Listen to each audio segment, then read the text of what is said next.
Programme में एक बार फिर खुशामदीद कहेंगे। मसूद लोहार साहब बताइएगा, आप मौजूद हैं, आप जैसे और लोग मौजूद हैं, बड़े बेहतरीन दिमाग पाकिस्तान में मौजूद हैं, लेकिन हमारी विल नहीं है। हुकूमत के जहन में है क्या, क्यों नहीं इसके ऊपर काम होता? देखिए, आपकी चॉइस है कि आप क्या डिसीजन लेते हैं या किस तरह के डिसीजन को प्रायोरिटी देते हैं। पॉइंट ये है कि ये कोई दरिया एक दिन की नहीं है। रावी जो है 7000 साल की उसकी हिस्ट्री है लाहौर के साथ। सतलुज का संस्कृत नाम है शद्रु, जिसका मतलब है 100 रास्तों वाली। टेंस ऑफ थाउजेंड्स ईयर्स जो एक्सपीरियंस था कि भाई ये जो है नदी एक रास्ता बंद करो दूसरा ले लेगी। 100 रास्ते हैं इसके।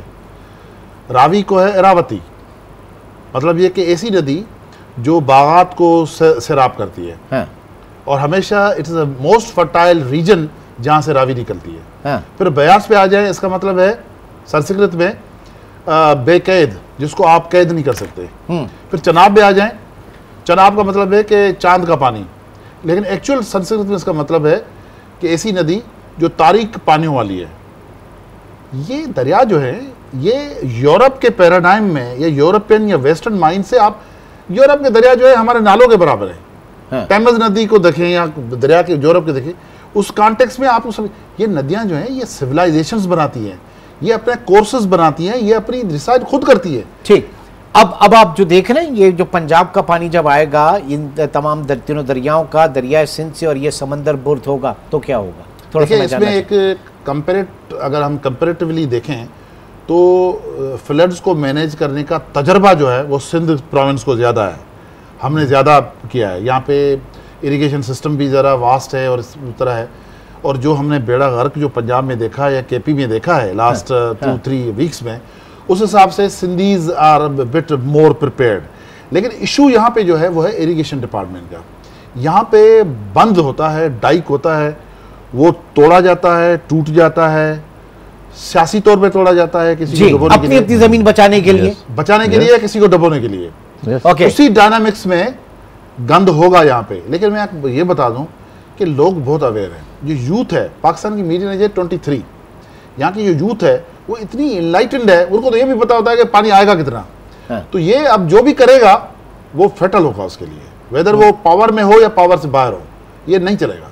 नसीर मेमन साहब, बात यह कि 3-4 साल पहले की मैं बात कर रहा हूँ, और मैं गिलगित बल्तिस्तान में वहाँ पर इसी जो रिवर साइड, और खुश्क था बिल्कुल, मतलब मुद्दतों से वहाँ पानी नहीं आया होगा, लेकिन बड़े बड़े नुकीले और उस टाइप के जो गोल पत्थर होते हैं पानी के, वो थे वहाँ मौजूद थे। वहाँ पे एक बड़े बुजुर्ग टाइप के बैठे हुए थे। उनसे मैंने ऐसे ही पूछा, बाबा ये पत्थर यहाँ पे कब आए, ये क्यों आए, यहाँ पे जब तो कोई पानी का लगता ही नहीं है।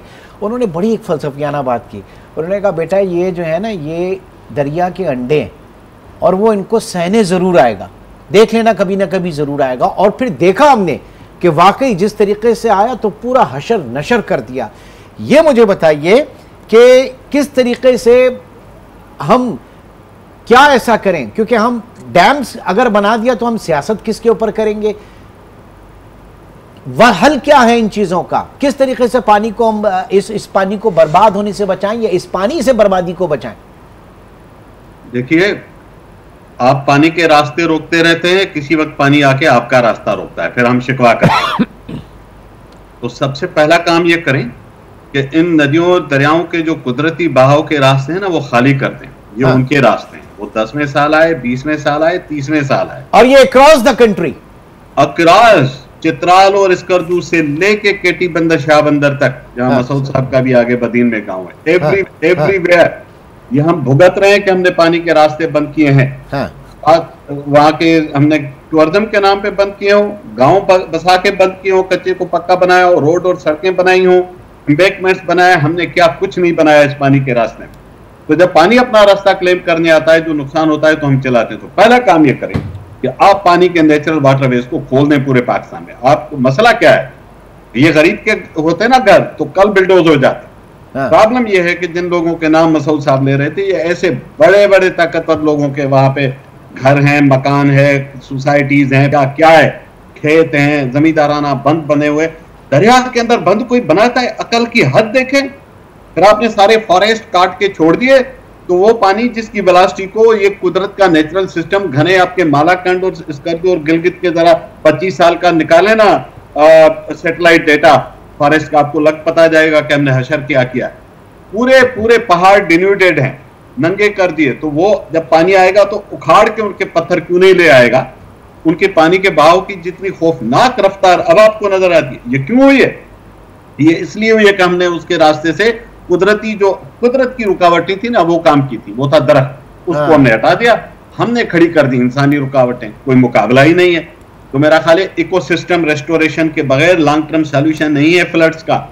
आप फ्लड्स के साथ, दुनिया का फलसफा अब ये है कि learn to live with floods rather than fighting with floods. इसके सैलाब के साथ लड़ने के बजाय सैलाब के साथ रहना और जीना सीखो एक हमवार तरीके। दुनिया में मॉडल्स मौजूद है, मैं कोई शायरी या फलसफा नहीं बता रहा, मैं तो ब्रॉडर स्टेटमेंट बता रहा हूं। कोई डिटेल में बात करे तो हम कर सकते हैं। रिवर का ओरिजिनल इकोसिस्टम रिस्टोर करना पड़ेगा, तमाम रिवर्स का पाकिस्तान के जहां भी हैं, तब जाके आपकी कुछ बचत होगी। ये सदियों से इतने आते थे, 1976 में इससे बड़े सैलाब आए थे। 2014 में चनाब ने इतना ही सैलाब उठाया था, 90s में झेलम ने इससे बड़ा सैलाब उठाए थे। क्लाउड बर्स्ट का तो ट्रम आज ईजाद हुआ है ना, क्या पहले इतनी शदीद बारिशें और ये क्लाउड नहीं फटते थे? बिल्कुल फटते थे, किसी से पूछ लें जाके। अभी हमें टर्मिनोलॉजी आ गई है, ये नई चीजें नहीं है। हमने, आपने बात की थी ना, क्या सीखा था? हमने ये सीखा कि पानी के रास्ते रोक के वहां रुकावटें बनाओ और कल फिर हम खुदा न खासा डेबरी ढूंढते रहे उन्हीं चीजों। We need a paradigm shift complete. और ये पैराडाइम शिफ्ट कैसे होगा डॉक्टर साहब? ये पैराडाइम शिफ्ट कैसे होगा? और दूसरा ये कि आपने इंडिया में भी देखा, वहां पे जिस तरीके से उन्होंने डैम्स बनाए, उन्होंने उस पानी को रोका। हमारे यहाँ ये कितना बड़ा फर्क नजर आता है दोनों चीजों में। हम हमेशा ये तो कहते हैं कि जनाब बगैर बताए पानी छोड़ दिया और यहाँ पे मुसीबत हो गई सारी, लेकिन जो डैम्स बनाए वहां पर उन्होंने अपने लिए रिजर्व किया, उस पानी को प्रिजर्व किया। हम क्यों नहीं कर सके? हम देखिए, इसके एक नॉन टेक्निकल रीज़न ये है कि Pakistani people most of the time go against the dam, और ये कालाबाग डैम के हिसाब से के टाइम से स्टार्ट हुआ कि एक आम लोग जो हैं वो समझते हैं कि डैम अगर हम बना देंगे तो उसमें नुकसान ज़्यादा है हमारा और फ़ायदा कम है। सारी दुनिया, इंडिया में 6000 से ऊपर डैम है, 6000 से ऊपर डैम, और पाकिस्तान में मेरे ख्याल से पाकिस्तान में 60s के बाद से कोई डैम नहीं बना। 263 एक नंबर मुझे याद है, जो 263 छोटे बड़े सारे मिला के, ठीक है। कोई कंपैरिजन बनता है ये? क्या हमने देखिए, डैम क्या करता है? कंट्रोल करता है वाटर को, और आपकी मर्जी से रिलीज करता है और आपकी मर्जी से पानी रुकता है, ठीक है ना। अब मैं कालाबाग डैम की यहाँ पे नहीं बात कर रहा, इसलिए कि आपका क्वेश्चन कालाबाग डैम से नहीं है, लेकिन मैं जनरल काला बाग हो, पीला बाग हो, नीला बाग हो, जो भी हो। हाँ, लेकिन मेरे नज़दीक सिर्फ एक स्टेटमेंट है कि कालाबाग डैम का होना बहुत ज़रूरी था, स्पेशली सिंध के लिए। ये जो 3 दरिया जहां से अभी सैलाब आया है, वहां कालाबाग डैम, उनसे डॉक्टर साहब को बेहतर पता होगा ज्योग्राफी का, ये कालाबाग डैम को कहां पे रोकता? कालाबाग डैम रहा मियांवाली में जी।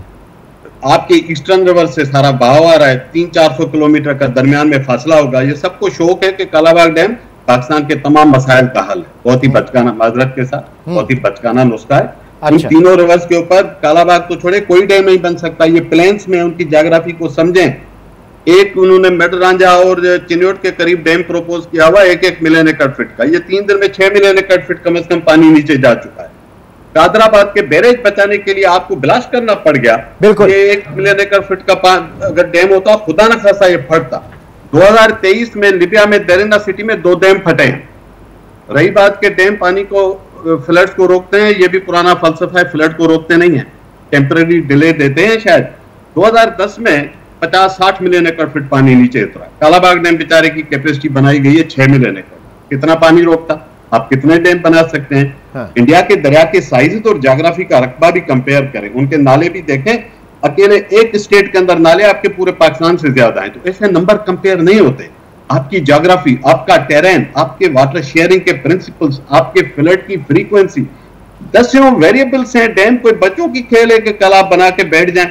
मैं तो कहता हूं शुक्र करें कि इस वक्त चिन्योट और मडरांजा में डैम नहीं थे, उनको बचाना हमारे लिए अजाब हो जाता। 1-1 मिलियन फीट के छोटे डैम प्रपोज हैं, प्लेन्स में डैम नहीं बनते।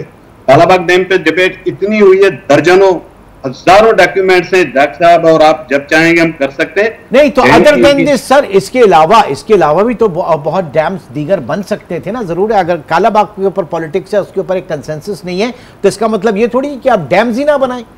तो 20 साल से बादशाह डैम क्यों नहीं बन रहा? 25 साल हो गए, 5 मरतबा इफ्तिताह हुआ है, उसको तो एकनिक ने अप्रूव किया हुआ है ना, उसको किसी ने रोका है क्या? क्यों नहीं बन रहा 25 साल से?